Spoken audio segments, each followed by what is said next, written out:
Hey everyone, Brishani Reese here from I Am. What you're about to see is a response to a piece of artwork that is in a virtual exhibit running right now at Tufts University called Walls Turn Sideways, Artists Confront the Justice System. I want to thank Dr. Mauro Colbert and Lynn Courier for inviting me to participate, and I urge all of you to go see it before the end of the week. This piece really spoke to me because my relationship with my father was in many ways the defining relationship of my childhood. My father, like many men in our society, really struggled with the concept of masculinity and what it meant to be a man. And he did not have a father growing up. My family is intergenerationally caught in the trauma of poverty, all the way back as far as I know. And he didn't have any really strong role models. And a lot of his role models of what it meant to be a man in our society came from pop culture, movies, peer influence. And so I found that a lot of the definitions of manhood and characteristics that he took on are actually toxic masculinity traits. And they really hurt me as his daughter, being raised in that household with a very toxic masculine environment. I became very passionate about sexism and toxic masculinity from a very young age. And I often speak, when I speak with the men who are in prison and I do restorative justice work, I voice very strongly that sexism wounds both genders.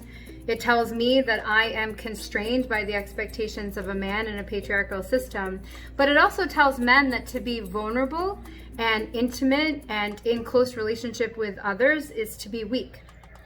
And much of my father's masculine identity coming from other traumatized peers who were also in poverty and pop cultures like movies really just really poisoned the atmosphere I grew up in. So even though my father never went to prison, two of my uncles were incarcerated here in Massachusetts at Walpole actually, and they were very similar to my father in their attitudes, beliefs, primarily those of poor working class white men. And when I encountered the men inside prison, they reminded me so much of my father.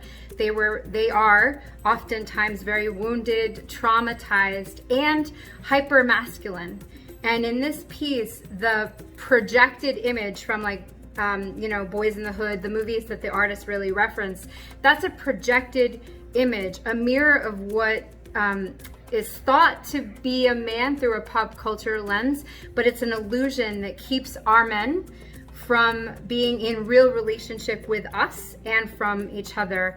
And it was through recognizing the pain in the incarcerated men that I have worked with that I was actually able to come to know and forgive my father for a lot of my upbringing before he passed last year.